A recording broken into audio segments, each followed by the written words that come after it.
Genesis chapter 41. 2 full years later, Pharaoh dreamed that he was standing on the bank of the Nile River. In his dream, he saw seven fat, healthy cows come out of the river and begin grazing in the marsh grass. Then he saw seven more cows come up behind them from the Nile, but these were scrawny and thin. These cows stood beside the fat cows on the river bank. Then the scrawny, thin cows ate the seven healthy, fat cows. At this point in the dream, Pharaoh woke up, but he fell asleep again and had a second dream. This time he saw seven herds of grain, plump and beautiful, growing on a single stalk. Then seven more heads of grain appeared, but these were shriveled and withered by the east wind. And these thin heads swallowed up the seven plump, well formed heads. Then Pharaoh woke up again and realized it was a dream. The next morning, Pharaoh was very disturbed by the dreams, so he called for all the magicians and wise men of Egypt.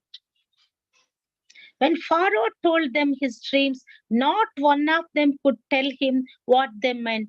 Finally, the king's chief cupbearer spoke up. Today I have been reminded of my failure, he told Pharaoh. Some time ago, you were angry with the chief baker and me, and you imprisoned us in the palace of the captain of the god.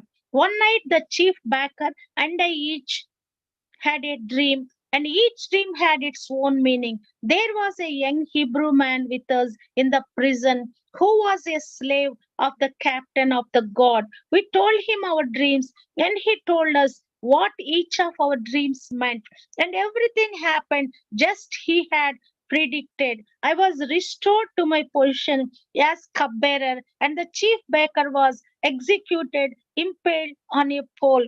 Pharaoh sent for Joseph at once, and he was quickly brought from the prison. After he shaved and changed his clothes, he went in and stood before Pharaoh.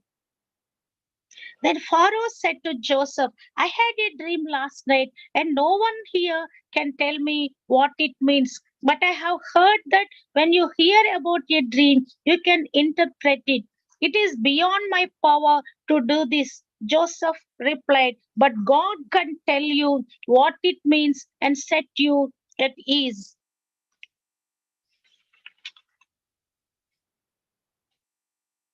So Pharaoh told Joseph his dream. In my dream, he said, I was standing on the bank of the Nile River and I saw seven fat, healthy cows come up out of the river and begin grazing in the marsh grass. But then I saw seven sick-looking cows, scrawny and thin, come up out of after them. I have never seen such sorry-looking animals in the land of Egypt. These thin, scrawny cows ate the seven fat cows, but afterward you would not have known it, for they were still as thin and scrawny as before. Then I woke up. Then I fell asleep again, and I had another dream. This time I saw seven heads of grain, full and beautiful, growing on a single stalk. Then seven more heads of grain appeared, but these were blighted,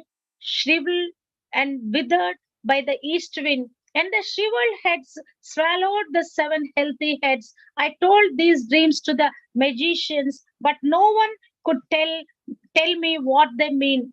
Joseph responded, both of Pharaoh's dreams mean the same thing. God is telling Pharaoh in advance what he is about to do. The seven healthy cows and the seven healthy heads of grain both represent 7 years of prosperity. The seven thin, scrawny cows and came up later, and the seven thin heads of grain withered by the east wind represent 7 years of famine. This will happen just I have described it, for God has revealed to Pharaoh in advance what he is about to do. The next 7 years will be a period of great prosperity throughout the land of Egypt.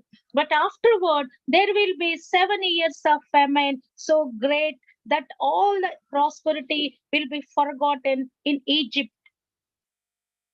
Famine will destroy the land. This famine will be so severe that even the memory of the good years will be erased. As for having two similar days, it means that these events have been decreed by God and He will soon make them happen. Therefore, Pharaoh should find an intelligent and wise man and put him in charge of the entire land of Egypt. Then Pharaoh should appoint supervisors over the land and let them collect one fifth of all the crops during the 7 good years. Have them gather all the food produced in the good years that are just ahead and bring it to Pharaoh's storehouses. Store it away and guard it so there will be food in the cities. That way there will be enough to eat when the 7 years of famine come to the land of Egypt. Otherwise, this famine will destroy the land. Joseph's suggestions were well received by Pharaoh and his officials. So Pharaoh asked his officials, "Can we find anyone like this man so obviously filled with the Spirit of God?" Then Pharaoh said to Joseph, "Since God has revealed the meaning of the dreams to you, clearly no one else is as intelligent or wise as you are. You will be in charge of my court, and all my people will take orders from you. Only I, sitting on my throne, will have a rank higher than yours." Pharaoh said to Joseph, "I hereby put you in charge of the entire land of Egypt." Then Pharaoh removed his signet ring from his hand and placed it on Joseph's finger. He dressed him in fine linen clothing and hung a gold chain around his neck. Then he had Joseph ride in the chariot reserved for his second in command. And wherever Joseph went, the command was shouted, "Kneel down." So Pharaoh put Joseph in charge of all Egypt. And Pharaoh said to him, "I am Pharaoh, but no one will lift a hand or foot in the entire land of Egypt without your approval." Then Pharaoh gave Joseph a new Egyptian name, Japhaneth Pene. He also gave him a wife whose name was Asenath. She was the daughter of Potiphar, the priest of On. So Joseph took charge of the entire land of Egypt. He was 30 years old when he began serving in the court of Pharaoh, the king of Egypt. And when Joseph left Pharaoh's presence, he inspected the entire land of Egypt. As predicted, for 7 years the land produced bumper crops. During those years, Joseph gathered all the crops grown in Egypt and stored the grain from the surrounding fields in the cities. He piled up huge amounts of grain like sand on the seashore. Finally, he stopped keeping records because these were too much to measure. During this time, before the first of the famine years, two sons were born to Joseph and his wife Asenath, the daughter of Potiphar, the priest of On. Joseph named his older son Manasseh, for he said, "God has made me forget all my troubles and everyone in my father's family." Joseph named his second son Ephraim, for he said, "God has made me fruitful in this land of my grief." At last, the 7 years of bumper crops throughout the land of Egypt came to an end. Then the 7 years of famine began, just as Joseph had predicted. The famine also struck all the surrounding countries, but throughout the Egypt there was plenty of food. Eventually, however, the famine spread throughout the land of Egypt as well. And when the people cried out to Pharaoh for food, he told them, "Go to Joseph and do whatever he tells you." So, with severe famine everywhere, Joseph opened up the storehouses and distributed grain to the Egyptians, for the famine was severe throughout the land of Egypt. And people from all around came to Egypt to buy grain from Joseph because the famine was severe throughout the world.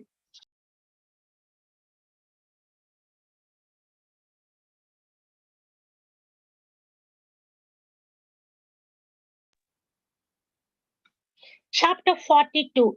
When Jacob heard that grain was available in Egypt, he said to his sons, "Why are you standing around looking at one another? I have heard there is grain in Egypt. Go down there and buy enough grain to keep us alive.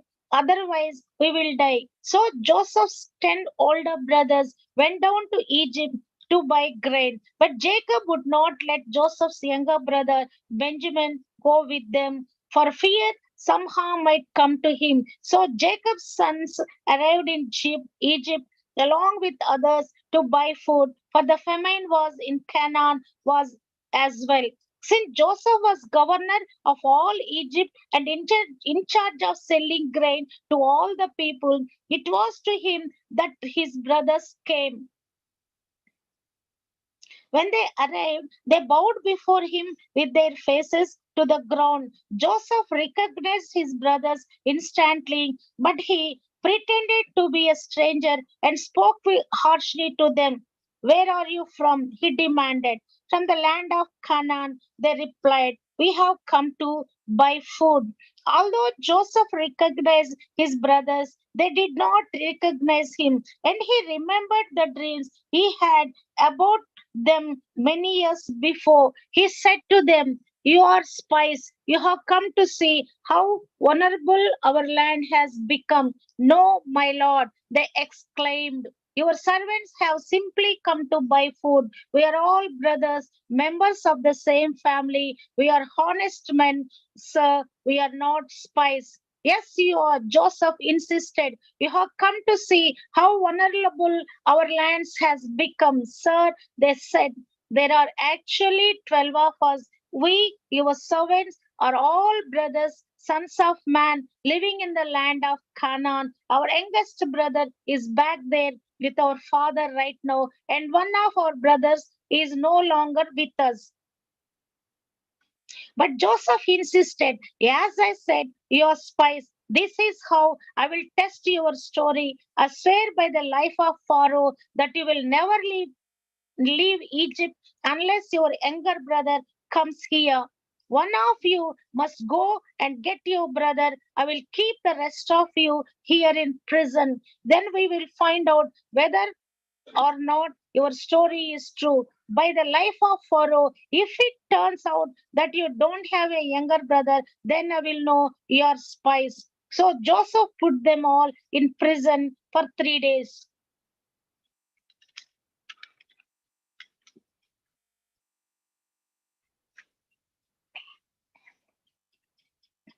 On the third day, Joseph said to them, "I am a God fearing man. If you do as I say, you will live. If you really are honest men, choose one of your brothers to remain in prison. The rest of you may go home with grain for your starving families. But you must bring your youngest brother back to me. This will prove that you are telling the truth and you will not die." To this they agreed. Speaking among themselves, they said clearly, "We are being punished because of what we did to Joseph long ago. We saw his anguish when he pleaded for his life, but we would not listen. That's why we are in this trouble. Did not I tell you not to sin against the boy?" Reuben asked. "But you would not listen, and now we have to answer for his blood." Of course, they did not know that Joseph understood them, for he had been speaking to them through an interpreter. Now he turned away from them and began to weep. When he regained his compo- composure, he spoke to them again. Then he chose Simeon from among them and had him tied up right before their eyes. Joseph then ordered his servants to fill the men's sacks with grain, but he also gave secret instruction to return each brother's payment at the top of his sack. He also gave them supplies for their journey home. So the brothers loaded their donkeys with the grain and headed for home.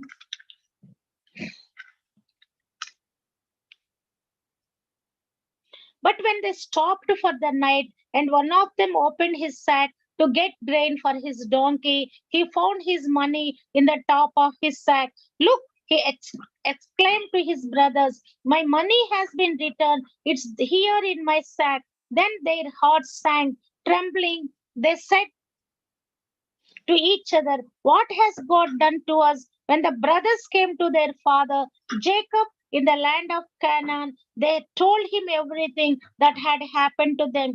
The man who is governor of the land spoke very harshly to us. They told him he accused us of being spies, scouting the land. But we said, we are honest men, not spies. We are 12 brothers, son of one father. One brother is no longer with us, and the youngest is at home with our father in the land of Canaan. Then the man who is governor of the land told us, this is how I will find out if you are honest men. Leave one of your brothers here with me and take grain for your starving families and go on home. But you must bring your youngest brother back to me. Then I will know you are honest men and not spies. Then I will give you back your brother, and you may trade freely in the land. As they emptied out their sacks, then in each man's sack was the bag of money he had paid for the grain. The brothers and their father were terrified when they saw the bags of money. Jacob exclaimed, are you robbing me of my children? Joseph is gone, Simeon is gone, and now you want to take Benjamin too. Everything is going against me. Then Reuben said to his father, you may kill my two sons if I don't bring Benjamin back to you. I will be responsible for him, and I promise to bring him back. But Jacob replied, my son will not go down with you. His brother Joseph is dead, and he is all I have left. If anything should happen to him on your journey, you would send this graving white-haired man into to this grave. But the famine continued to ravage the land of Canaan. When the grain they had brought from Egypt was almost gone, Jacob said to his sons, go back and buy us a little more food. But Judah said, the man was serious when he warned us, you won't see my face again unless your brother is with you. If you send Benjamin with us, we will go down and buy more food. But if you don't let Benjamin go, we won't go either. Remember, the man said, you won't see my face again unless your brother is with you. Why were you so cruel to me? Jacob moaned. Why did you tell him you had another brother? The man kept asking us questions about our family. They replied, he asked, is your father still alive? Do you have another brother? So we answered his questions. How could we know that he would say, bring your brother down here? Judah said to his father, send the boy with me, and we will be on our way. Otherwise, we will die all. We will all die of starvation. And not only we, but you and your little ones, I personally guarantee his safety. You may hold me responsible if I don't bring him back to you. Then let me bear the blame forever. If we had not wasted all this time, we could have gone and returned twice by now. So their father Jacob finally said to them, if it can't be avoided, then at least do this. Pack your bags with the best products of this land. Take them down to the man as gifts balm, honey, gum, aromatic resin, pistachio nuts, and almonds. Also, take double the money that was put back in your sacks, as it was probably someone's mistake. Then take your brother, and go back to the man. May God Almighty give you mercy as you go before the man, so that he will release Simeon and let Benjamin return. But if I must lose my children, so be it. So the man packed Jacob's gifts and doubled the money and headed off with Benjamin. They finally arrived in Egypt and present themselves to Joseph. When Joseph saw Benjamin with them, he said to the manager of his household, "These men will eat with me this noon. Take them inside the palace, then go slaughter an animal and prepare a big feast." So the man did as Joseph told him and took them into Joseph's palace.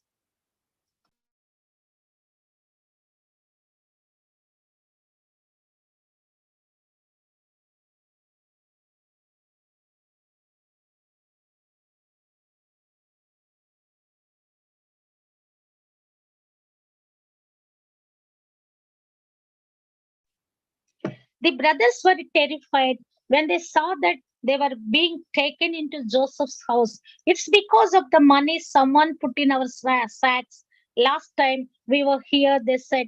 "He plans to pretend that we stole it. Then he will seize us, make us slaves, and take our donkeys." The brothers approached the manager of Joseph's household and spoke to him at the entrance to the palace. "Sir," they said, "we came to Egypt once before to buy food. But as we were returning home, we stopped for the night and opened our snacks. Then we discovered that each man's money, the exact amount paid, was in the top of his sack. Here it is. We have brought it back with us. We also have additional money to buy more food. We have no idea who put our money in our sacks." "Relax, don't be afraid," the household manager told them. "Your God, the God of your father, must have put this treasure into your sacks. I know, I receive your payment." Then he released Simeon and brought him out to them. The manager then led the men into Joseph's palace. He gave them water to wash their feet and provided for food for their donkeys. They were told they would be eating there, so they prepared their gifts for Joseph's arrival at noon. When Joseph came home, they gave him the gifts they had brought him, then bowed low to the ground before him. After greeting them, he asked, "How is your father, the old man you spoke about? Is he still alive?" "Yes," they replied. "Our father, your servant, is alive and well." And they bowed low again. Then Joseph looked at his brother Benjamin, the son of his own mother. Is this your youngest brother, the one you told me about?" Joseph asked. "May God be gracious to you, my son." Then Joseph hurried from the room because he was overcome with emotions for his brother. He went into his private room where he broke down and wept. After washing his face, he came back out, keeping himself under control. Then he ordered, "Bring out the food." The waiters served Joseph at his own table, and his brothers were served at a separate table. The Egyptians who ate with Joseph sat at their own table because Egyptians despised Hebrews and refused to eat with them. Joseph told each of his brothers where to sit, and to their amazement, he seated them according to age, from oldest to youngest. And Joseph filled their plates with food from his own table, giving Benjamin 5 times as much as he gave the others. So they feasted and drank freely with him.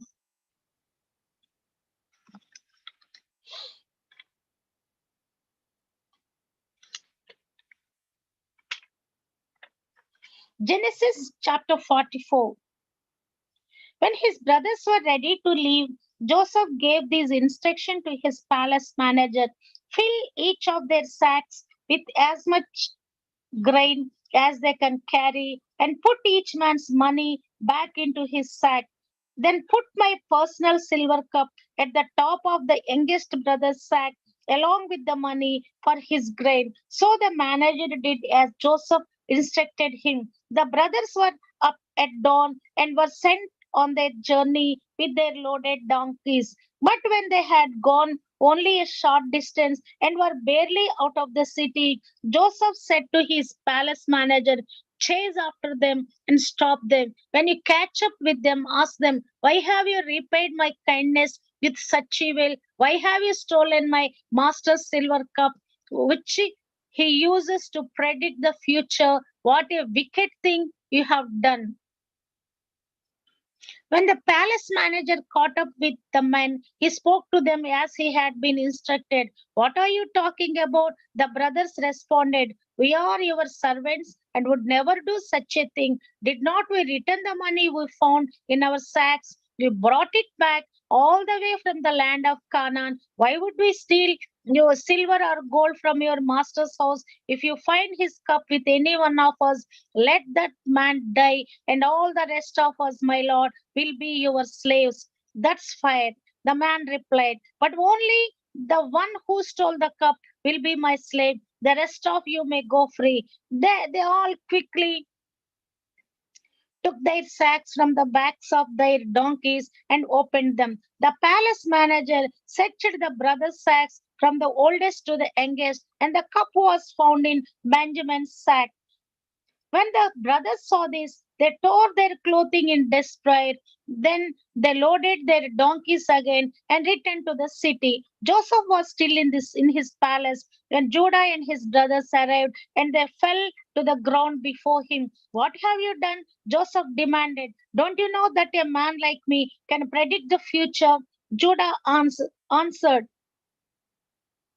oh, my Lord, what can we say to you? How can we explain this? How can we prove our innocence? God is punishing us for our sins. My Lord, we have all returned to be your slaves, all of us, not just our brother who had your cup in his sack. No, Joseph said, I would never do such a thing. Only the man who stole the cup will be my slave. The rest of you may go back to your fathers in peace. Your father in peace. Then Judah stepped forward and said, please, my lord, let your servant say just one word to you. Please do not be angry with me, even though you are as powerful as Pharaoh himself. My lord, previously you asked that your servant, do you have a father or a brother? And we responded, yes, my lord, we have a father who is an old man, and his youngest son is a child of his old age. His full brother is dead, and he alone is left of his mother's children, and his father loves him very much. And you said to us, bring him this so I can see him with my own eyes. But we said to you, my lord, the boy cannot leave his father, or his father would die. But you told us, unless your youngest brother comes with you, you will never see my face again.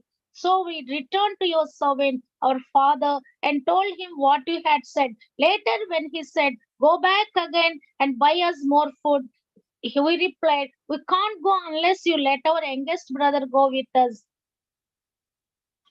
We will never get to see the man's face unless our youngest brother is with us. Then my father said to us, as you know, my wife had two sons, and one of them went away and never returned. Doubtless he was torn to pieces by some wild animal. I have never seen him since. Now, if you take his brother away from me, and any harm comes to him, you will send this grieving white haired man to his grave. And now, my lord, I cannot go back to my father without the boy. Our father's life is bound up in the boy's life. If he sees that the boy is not with us, our father will die. Your servants, will indeed be responsible for sending that grieving white haired man to his grave. My lord, I guaranteed to my father that I would take care of the boy. I told him, if I don't bring him back to you, I will bear the blame forever.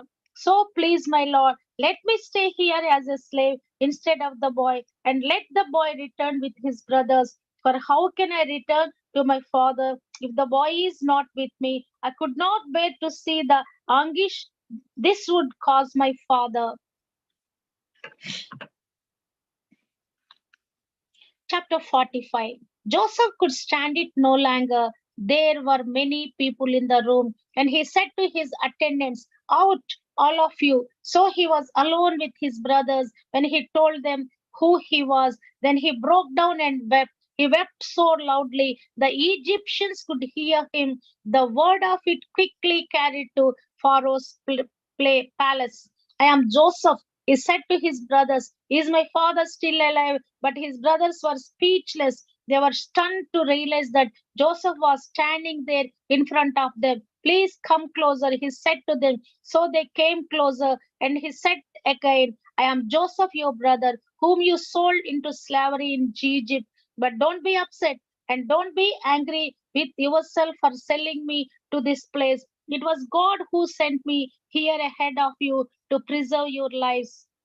This famine that has ravaged the land for 2 years will last for 5 more years, and there will be neither plowing nor harvesting. God has sent me ahead of you to keep you and your families alive and to preserve many survivors. So it was God who sent me here, not you. And he is the one who made me an advisor to Pharaoh, the manager of his entire palace, and the governor of all Egypt. Now hurry back to my father and tell him this is what your son Joseph says. God has made me master over all the land of Egypt. So come down to me immediately. You can live in the region of Goshen, where you can be near with me with all your children and grandchildren, your flocks and herds and everything you own. I will take care of you there, for there are still 5 years of famine ahead of us. Otherwise, you, your household, and all your animals will starve. Then Joseph added, look, you can see for yourselves, and so can my brother Benjamin, that I really am Joseph. Go tell my father of my honored position here in Egypt. Describe for him everything you have seen, and then bring my father here quickly.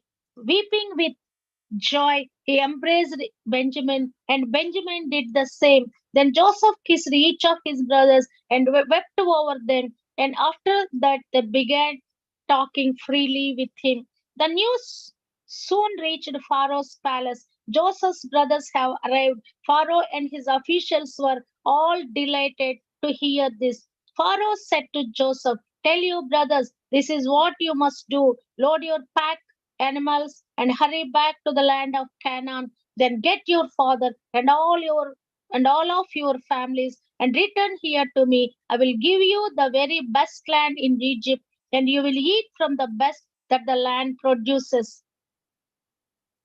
Then Pharaoh said to Joseph, tell your brothers, take wagons from the land of Egypt to carry your little children and your wives and bring your father here. Don't worry about your personal belongings, for the best of all the land of Egypt is yours. So the sons of Jacob did as they were told. Joseph provided them with wagons as Pharaoh had commanded, and he gave them supplies for the journey, and he gave each of them new clothes. But to Benjamin he gave 5 changes of clothes and 300 pieces of silver. He also sent his father 10 male donkeys loaded with the finest products of Egypt, and 10 female donkeys loaded with grain and bread and other supplies he would need on his journey. So Joseph sent his brothers off, and as they left, he called after them, don't quarrel about all this along the way. And they left Egypt. They returned to their father Jacob in the land of Canaan. Joseph is still alive. They told him, as he is governor of all the land of Egypt. Jacob was stunned at the news. He could not believe it. But when they repeated to Jacob everything Joseph has told them, and when he saw the wagon Joseph had sent to carry him, their father's spirits revived. Then Jacob exclaimed, it must be true. My son Joseph is alive. I must go and see him before I die.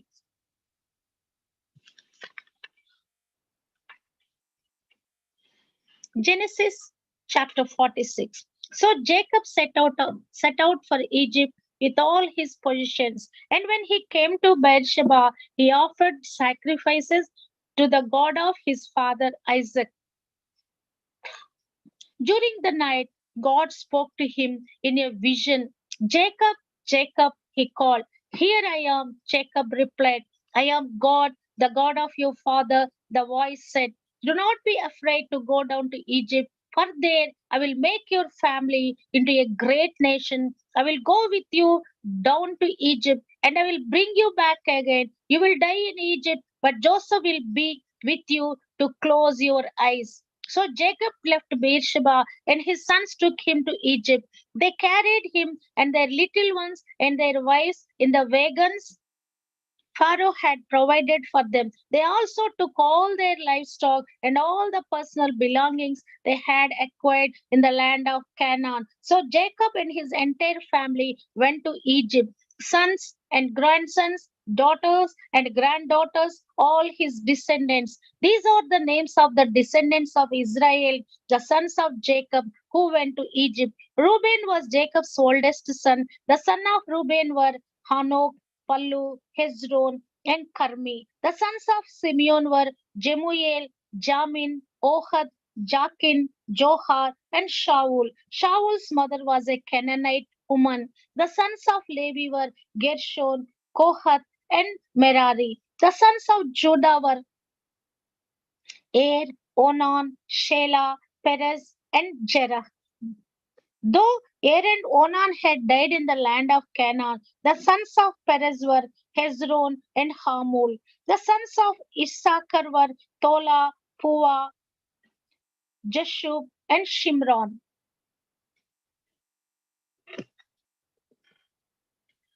These, the sons of Jebulun were Sered, Elon, and Jahlil. These were the sons of Leah and Jacob who were born in Padanaram, in addition to their daughter Dinah. The number of Jacob's descendants, male and female, through Leah was 33. The sons of God were Japhan, Haggi, Shuni, Esbor, Eri, Arodi, and Areli. The sons of Asher were Imnah, Ishwa, Ishvi, and Beriah.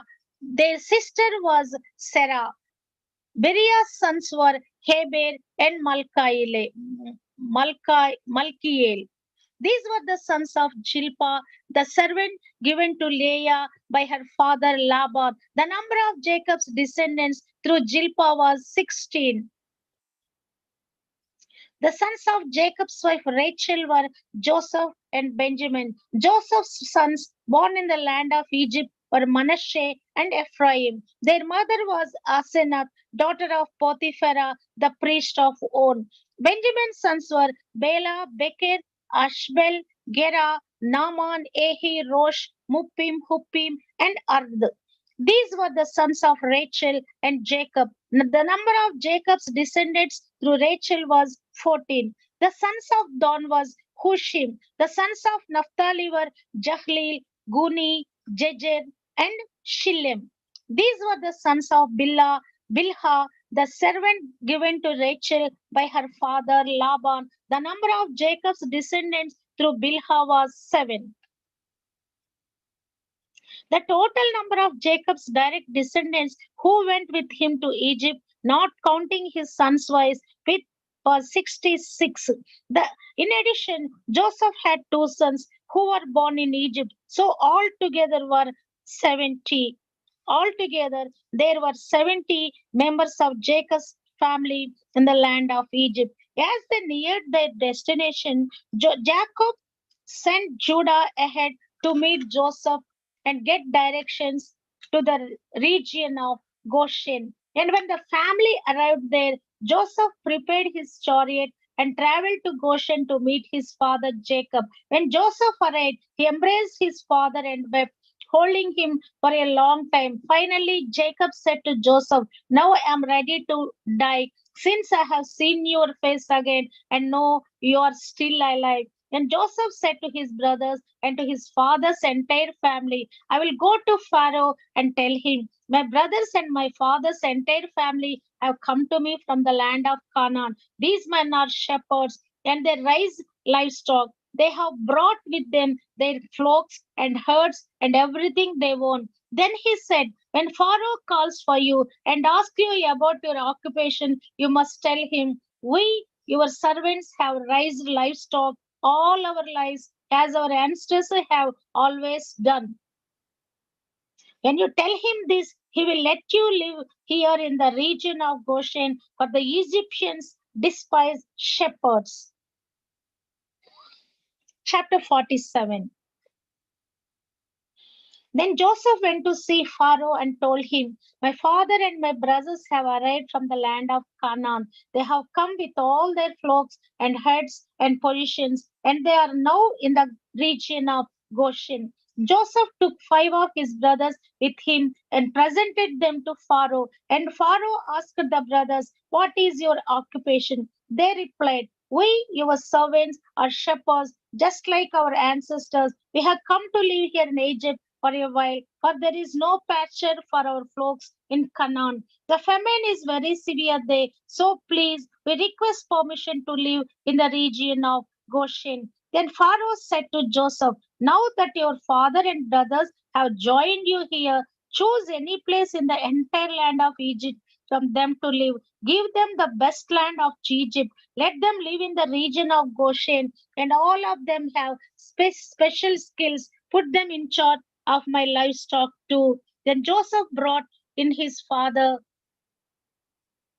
Jacob and presented him to Pharaoh, and Jacob blessed Pharaoh. How old are you? Pharaoh asked him. Jacob replied, I have traveled this earth for 130 hard years, but my life has been short compared to the lives of my ancestor. Then Jacob blessed Pharaoh again before leaving his court. So Joseph assigned the best land of Egypt, the region of Ramesses, to his father and his brothers, and he settled them there just as Pharaoh had commanded. And Joseph provided food for his father and his brothers in amounts appropriate to the number of their dependents, including the smallest children. Meanwhile, the famine became so severe that all the food was used up, and people were starving throughout the lands of Egypt and Canaan. By selling grain to the people, Joseph eventually collected all the money in Egypt and Canaan, and he put the money in Pharaoh's treasury. When the people of Egypt and Canaan ran out of money, all the Egyptians came to Joseph. Our money is gone, they cried, but please give us food, or we will die before your every very eyes. Joseph replied, since your money is gone, bring me your livestock. I will give you food in exchange for your livestock. So they brought their livestock to Joseph in exchange for food, in exchange for their horses, flocks of sheep and goats, heads of cattle and donkeys. Joseph provided them with food for another year. But that year ended, and the next year they came again and said, we cannot hide the truth from you, my lord. Our money is gone, and all our livestock and cattle are yours. We have nothing left to give but our bodies and our land. Why should we die before your very eyes? Buy us and our land in exchange for food. We offer our land and ourselves as slaves for Pharaoh. Just give us grain so we may live and not die. So the land does not become empty and desolate. So Joseph bought all the land of Egypt for Pharaoh. All the Egyptians sold him their land fields because the famine was so severe, and soon all the land belonged to Pharaoh. As for the people, he made them all slaves from one end of Egypt to the other. Then only land he did not buy was the land belonging to the priests. They received an allotment of food directly from Pharaoh, so they did not need to sell their land. Then Joseph said to the people, look, today I have bought you and your land for Pharaoh. I will provide you with seed so you can plant the field. Then, when you harvest it, 1/5 of your crop will belong to Pharaoh. You may keep the remaining 4/5 as seed for your fields and as food for you, your households, and your little ones. You have saved our lives, they exclaimed. May it please you, my Lord, let us be Pharaoh's servants. Joseph then issued a decree still in effect in the land of Egypt that Pharaoh should receive 1/5 of all the crops grown on his land. Only the land belonging to the priest was not given to Pharaoh. Meanwhile, the people of Israel settled in the region of Goshen in Egypt.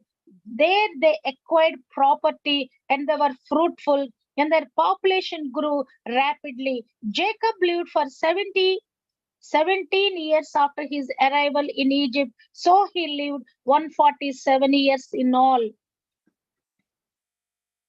As the time of his death drew near, Jacob called for his son Joseph and said to him, "Please do me this favor. Put your hand under my thigh and swear that you will treat me with unfailing love by honoring this last request. Do not bury me in Egypt. When I die, please take my body out of Egypt and bury me with my ancestors." So Joseph promised, "I will do as you ask. Swear that you will do it." Jacob insisted, so Joseph gave his oath, and Jacob bowed humbly at the head of his bed.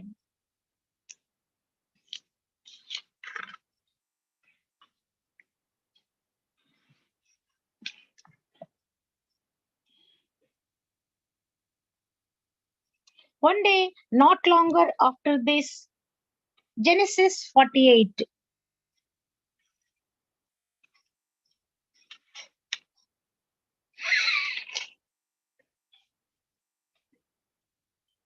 One day, not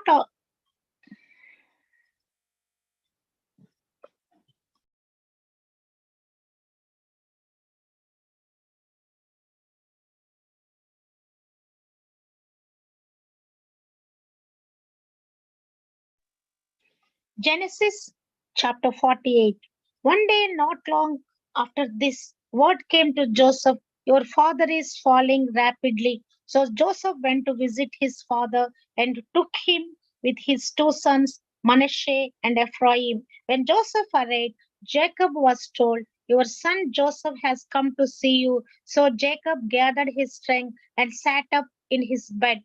Jacob said to Joseph, "God Almighty appeared to me at Luz in the land of Canaan and blessed me. He said to me, I will make you fruitful and I will multiply your descendants. I will make you a multitude of nations, and I will give this land of Canaan to your descendants after you as an everlasting possession. Now I am claiming as my own sons these two boys of yours, Ephraim and Manasseh, who were born here in the land of Egypt before I arrived. They will be my sons, just as Reuben and Shimeon are. But any children born to you in the future will be your own, and they will inherit land within the territories of their brothers Ephraim and Manasseh. Long ago, as I was returning from Padanaram, Rachel died in the land of Canaan. We were still on the way, some distance from Ephrathah, that is Bethlehem. So, with great sorrow, I buried her with these there beside the road to Ephrathah. Then Jacob looked over at the two boys. "Are these your sons?" he asked. "Yes," Joseph told him. "These are the sons God has given me here in Egypt." And Jacob said, "Bring them closer to me so I can bless them." Jacob was half blind because of his age and could hardly see. So Joseph brought the boys close to him, and Jacob kissed and embraced them. Then Jacob said to Joseph, "I never thought I would see your face again, but now God has let me see your children too." Joseph moved the boys who were at their grandfather's knees, and he bowed with his face to the ground.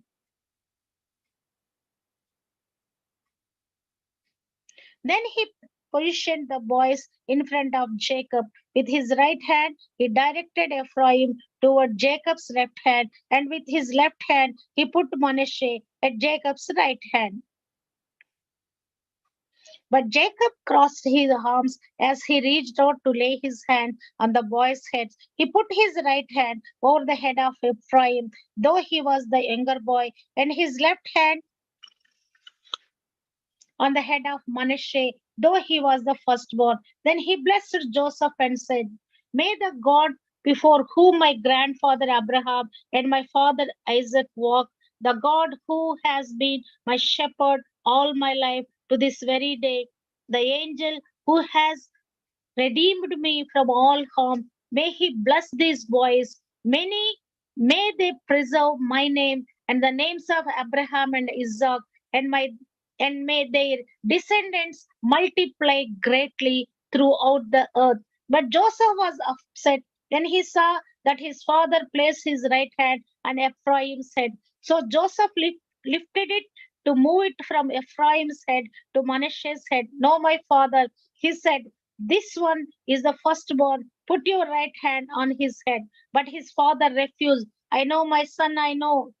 He replied, Manasseh will also become a great people, but his younger brother will become even greater, and his descendants will become a multitude of nations. So Jacob blessed the boys that day with this blessing. The people of Israel will use your names when they give you a blessing. They will say, may God make you as prosperous as Ephraim and Manasseh. In this way, Jacob put Ephraim ahead of Manasseh. Then Jacob said to Joseph, look, I am about to die, but God will be with you and will take you back to Canaan, the land of your ancestors, and beyond what I have given your brothers. I am giving you an extra portion of the land that I took from the Amorites with my sword and bow.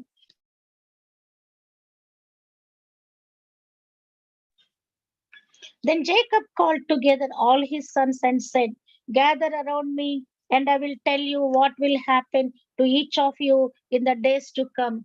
Come and listen, you sons of Jacob. Listen to Israel, your father. Reuben, you are my firstborn, my strength, the child of my vigorous youth.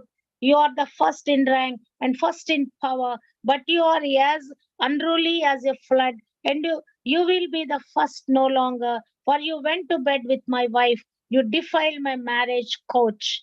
Simeon and Levi are two of a kind. Their weapons are instruments of violence. May I never join in their meetings. May I never be a part to their plans. For in their anger they murdered men and they crippled oxen just for sport. A curse on their anger, for it is fierce. A curse on their wrath, for it is cruel. I will scatter them among the descendants of Jacob. I will disperse them throughout Israel. Judah, your brothers will praise you. You will grasp your enemies by the neck.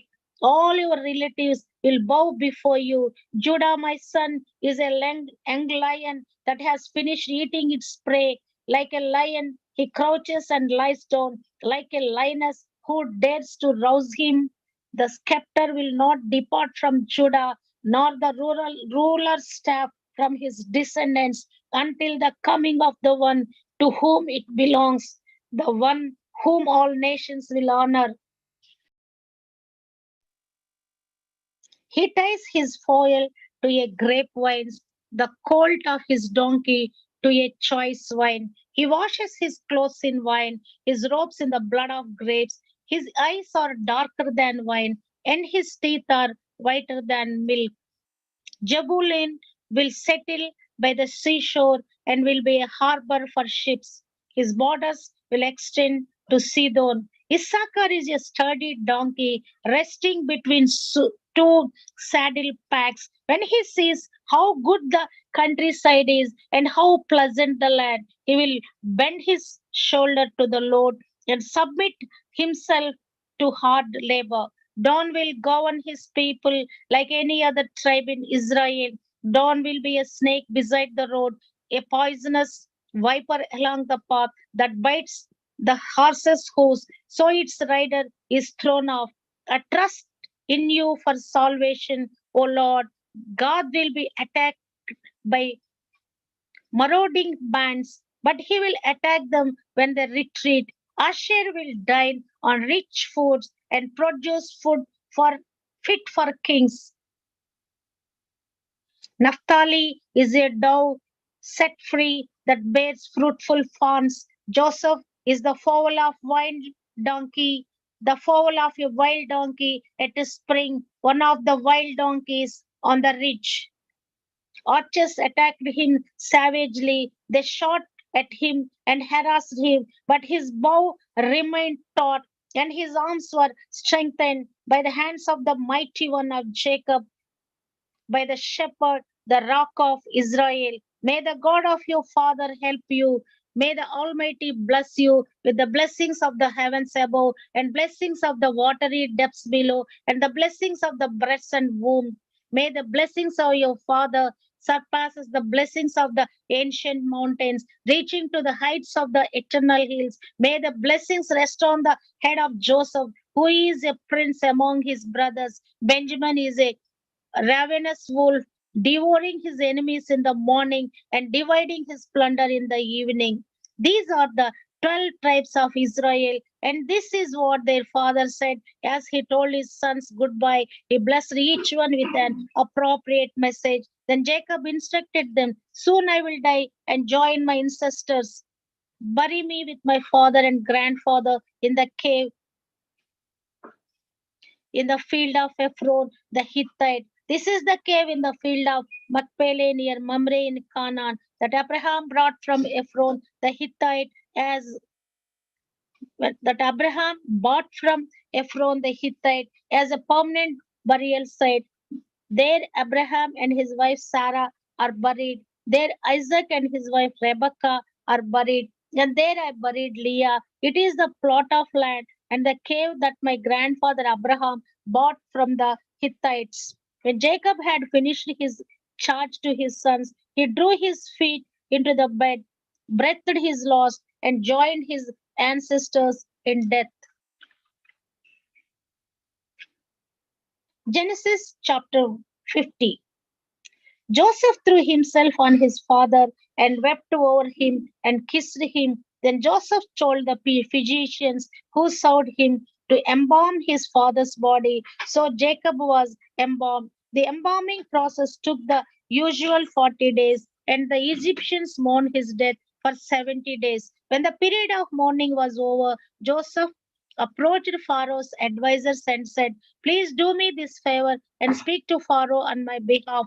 Tell him that my father made me swear an oath. He said to me, listen, I am about to die. Take my body back to the land of Canaan and bury me in the tomb I prepared for myself. So please allow me to go and bury my father. After his burial, I will return without delay. Pharaoh agreed to Joseph's request. Go and bury your father as he made you promise, he said. So Joseph went up to bury his father. He was accompanied by all of Pharaoh's officials, all the senior members of the Pharaoh's household, and all the senior officers of Egypt. Joseph also took his entire household and his brothers and their household, but they left their children, little children and flocks and herds in the land of Goshen. A great number of chariots and charioteers accompanied Joseph. When they arrived at the threshing floor of Atad near the Jordan River, they held a very great